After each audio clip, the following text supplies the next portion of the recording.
एक समय की बात है। बहुत दूर एक हरा भरा जंगल हुआ करता था।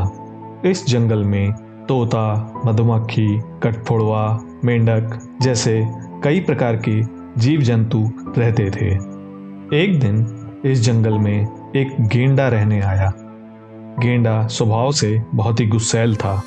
गेंडे की एक बहुत ही बुरी आदत थी कि वह दूसरे जीव जंतुओं को परेशान करता था। दूसरों को परेशान करके उसे बहुत ही आनंद आता था। गेंडा जब भी उस जंगल में सैर करने के लिए निकलता, किसी न किसी जीव जंतु के पेड़ पर सर से वार करके उसके घोंसले को हिला देता।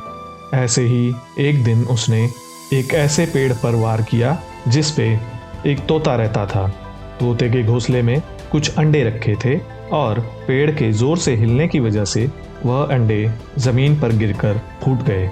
तोते को बहुत ही गुस्सा आया, परंतु तोता चाहकर भी कुछ नहीं कर सकता था, क्योंकि छोटे कदकाठी के तोते के मुकाबले गेंडा एक भारी भरकम और ताकतवर जीव था।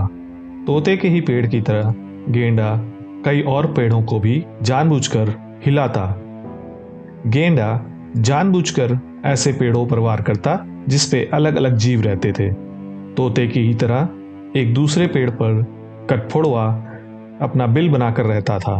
गेंडे ने यह देख लिया और जानबूझकर उस पेड़ पर जोर जोर से वार करने लगा और कठफोड़वे को डराकर वहां से भागने पर मजबूर कर दिया। इसी तरह कभी वह तालाब में जाकर जोर जोर से पैर पटकता और मेंढकों को डराकर वहां से भागने पर मजबूर कर देता। उस जंगल के सभी छोटे मोटे जीव जंतु उस गेंडे से बहुत ही परेशान हो चुके थे, परंतु वह सब उस गेंडे के भारी भरकम शरीर से डरते थे। उन्हें यह लगता था कि अगर वह गेंडे का विरोध करेंगे तो अभी तो वह सिर्फ उन्हें परेशान कर रहा है, परंतु अगर उससे गुस्सा आ गया तो ऐसा ना हो कि उन पर वह हमला कर दे और उन्हें इस जंगल में रहने ही ना दे। कुछ दिनों तक डर डर के रहने के बाद एक दिन तोते को बहुत गुस्सा आया और उसने कहा कि अब बस बहुत हो गया, अब हमें कुछ ना कुछ तो करना ही होगा। तोते ने गेंडे द्वारा परेशान किए गए कुछ जीवों को इकट्ठा किया और उन सब ने मिलकर यह निश्चय किया कि गेंडे को सबक सिखाएंगे।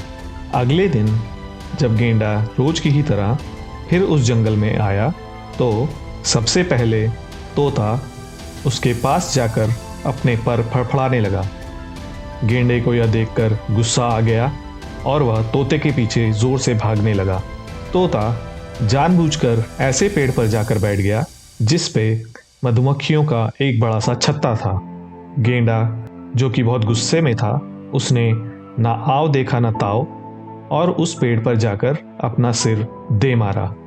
गेंडे के ऐसा करने की वजह से मधुमक्खियों का छत्ता जमीन पर गिर गया और गुस्से से भरी हुई ढेर सारी मधुमक्खियां निकलकर गेंडे को काटने लगीं।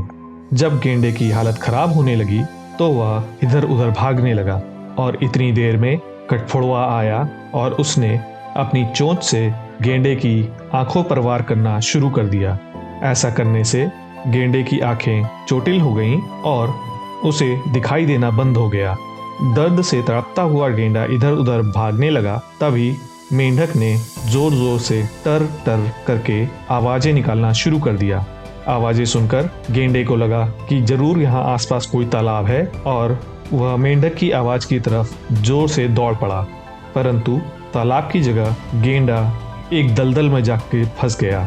तरकीब के तहत ही मेंढक चाहता था कि गेंडा उसकी आवाज सुनकर उसकी तरफ भागे। भागते भागते गेंडा एक दलदल में जा फंसा और अब वह बिल्कुल भी हिलडुल नहीं पा रहा था। अपने इस हालत से तंग आकर गेंडा जोर जोर से रोने लगा और मदद की आवाजें लगाने लगा। उसकी आवाज सुनकर सारे जीव जंतु उसके पास इकट्ठा हुए और उन्होंने गेंडे से कहा कि यह तुम्हारे कर्मों का फल है। अगर तुम हमारी ही तरह शांति से रहते और हमें भी रहने देते तो तुम्हारा यह बुरा हाल नहीं हुआ होता। गेंडे ने अपने व्यवहार के लिए माफी मांगी और जीव जंतुओं को यह आश्वासन दिया कि वह जंगल से चला जाएगा। बाकी जीव जंतुओं ने मिलकर गेंडे की मदद की और अपने वादे के मुताबिक गेंडे ने अपने व्यवहार में परिवर्तन किया और उस जंगल से चला गया। इस कहानी से हमें यह शिक्षा मिलती है कि हाथ पर हाथ धर के अपनी परेशानियों से हार मान लेने से कुछ नहीं होगा। हार मानकर कठिन परिस्थितियों से भागने से अच्छा है कि मिलजुल कर हम उनका सामना करें और हिम्मत जुटाकर अपना जीवन बेहतर करने का प्रयास करें। आशा करता हूं कि इस कहानी से आपको भी सीख मिली होगी और उस सीख को आप अपने जीवन में भी लागू करेंगे।